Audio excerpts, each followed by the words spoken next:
का यदि जल स्पर्श कर ले तो दूसरे लोगों के उस जल से रोग दूर हो जाता है। फिर मुनिराजों का क्या कहना, उनके तो मल के लिए भी ऐसा बताया, उनके मल का भी यदि किसी ने जीव में उपयोग करा है तो वो भी क्या हो जाता है, निरोगी हो जाता है।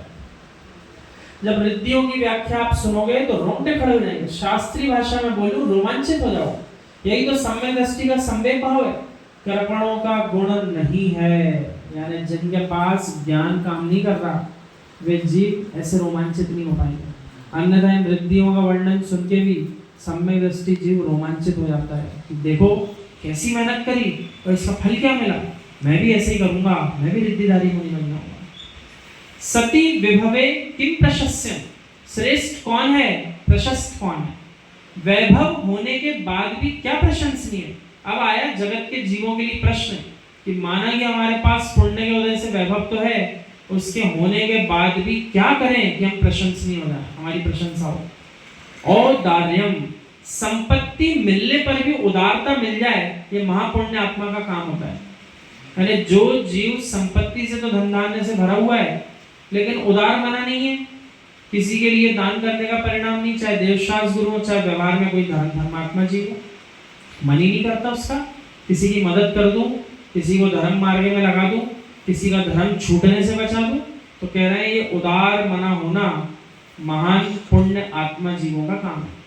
संपत्ति मिलने पर हाथ रोकने वाले बहुत हैं, संपत्ति मिलने पर दोनों हाथों से देने वाले लोग विरले होते हैं। कितनी बड़ी बात है, यानी आप कहीं कुछ दे रहे होगे तो रोकने के लिए और दूसरे 10 काम बताने के लिए बहुत लोग आएंगे, नहीं भैया इतना दान मान ही करो, आप तो एक काम करो ऐसे ऐसे खर्च कर लो, अपने ऊपर ही खर्च कर लो। लेकिन कह रहे हैं दोनों हाथों से देने वाले लोग विरले होते हैं। मित्र, जीवन में छोटा बच्चा भी क्यों ना आ जाए, कंजूस बनकर मत जीना।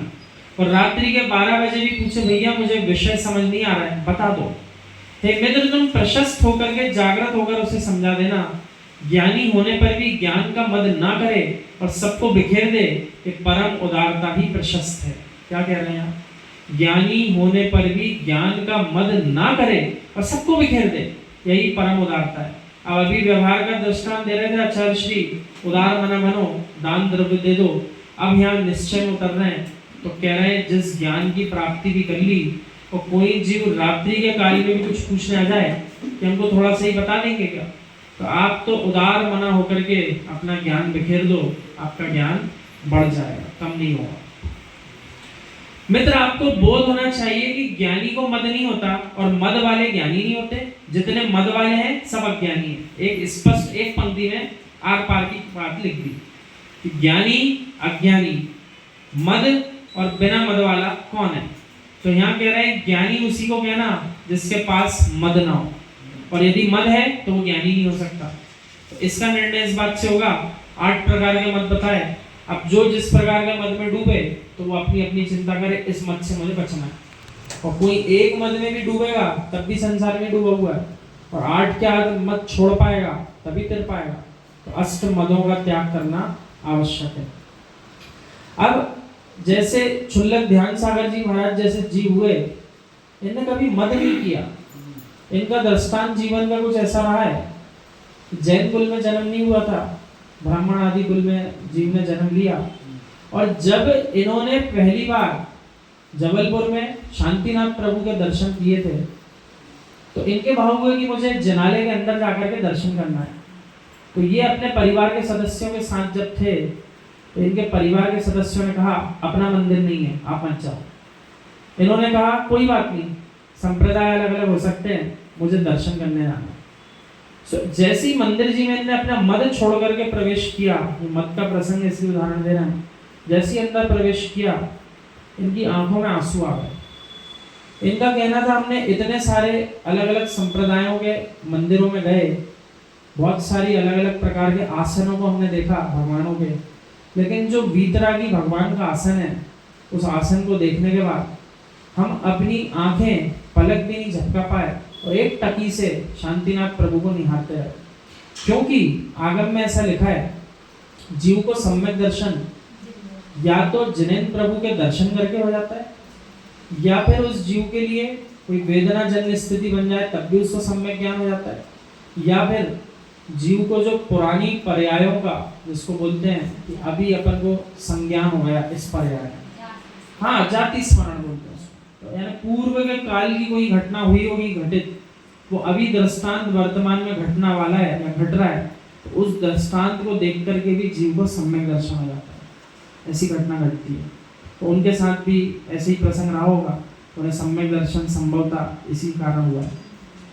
जैसे फल लगने पर आम झुक जाता है, ऐसे ही विनय से भर जाते हैं वही ज्ञानी होते हैं। तो इसके ऊपर तो अपन ने एक बार एक श्लोक भी अपन ने चिंतन करा था, नमन्ति फलिनो वृक्षा, कौन सा फल झुकता है? जो फल वृक्ष जिसमें फल लगे हुए हैं वही झुक पाएगा। नमन्ति गुणिनो जना, और कौन झुकता है? जो गुणों से भरा हुआ है वही किसी के सामने विनय पूर्वक झुक पाएगा। और अन्यथा सूक्ष्म वृक्षाश्च और मूर्खाश्च, सूखा हुआ वृक्ष और मूर्ख व्यक्ति ना कदापि कदाचन, किसी के सामने झुकने का इनके जीवन में प्रसंग आता ही नहीं। तो दो ही जीव ऐसे हो सकते हैं जिन जीवों के अंदर विनय का भाव होता है। तो ऐसा कह रहे हैं, यदि सम्यक दृष्टि बनना हो तो मद त्यागना पड़ेगा, विनय गुण को अपनाना पड़ेगा। अब कई जीवों के सामने ऐसी घटनाएं होती हैं, सामने से वीतरागी श्रवण आ रहे हैं और वो जीव विनय का भाव नहीं दिखा पा रहा, तो ऐसे जीवों को देख करके ये निर्णय हो जाता है कि जीव सम्यक दृष्टि है कि नहीं है।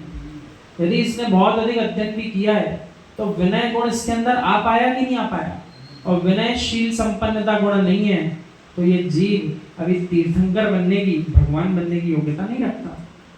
इसलिए कह रहे हैं ये मद छूटेगा तो विनय अपने आप आएगी। दोनों विपरीत हैं एक दूसरे से। नमन्ति फलिनो वृक्षः, नमन्ति गुणिनो जना, ये दो बातें आई, एक वृक्ष की बात करी, एक मनुष्य की बात करी। अपन वृक्ष नहीं है, वो भी जीव है, लेकिन अपन मनुष्य तो है। तो उदाहरण दिया, भैया फल तो जिसमें लबालब लगे हों वही वृक्ष झुका हुआ दिखता है, और सूखा हुआ वृक्ष कभी भी आपको नमता हुआ दिखाई नहीं देगा।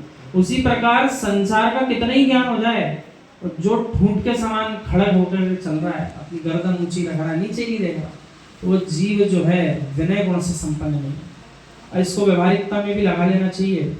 कोई वीतरागी श्रवण के दर्शन हो जाए, जुलूस निकल रहा हो प्रभु के दर्शन हो जाए, शास्त्र के लिए कोई जैसे शुद्ध पंचमी आती है उसमें शास्त्रों की भी अपन जुलूस निकालते हैं, कई स्थानों पर निकलते हैं। अभी जहाँ आचार्य श्री थे वहाँ 7 किलोमीटर लंबा जुलूस निकला। कितने किलोमीटर का? और ऐसा वहाँ के इतिहास में पहली बार हुआ उत्तर प्रदेश के क्षेत्र में, 7 किलोमीटर लंबा जुलूस, और प्रत्येक जीव अपने मस्तिष्क पर कोई ना कोई जिनवाणी माँ को विराजमान किए हुए था। तो ये कुछ व्यवहार के उदाहरण है। इसके अलावा संसारी जीवों से बीच चौराहे पर खड़े होकर बात कर लेना बहुत सरल है, लेकिन जिनके माध्यम से व्यवहार में भी ज्ञान की प्राप्ति हो, उन्हें देख करके उनकी विनय करना, ये पहचान है कि आप अभी ज्ञानी हुए हो कि अज्ञानी हो। तो ये सब उदाहरण जो है, ये सब व्यवहार के उदाहरण हैं। यहाँ पर देवशास्त्र गुरु को निश्चय में लेकर उतरो कि वो आत्म तीर्थ में पहुँचाने वाले हैं, और व्यवहारिकता में भी जो जीव अपन के लिए अध्ययन कराता हो उसके विनय का भाव हमेशा रहना चाहिए। और नहीं है विनय का भाव, इसका अर्थ है आप अभी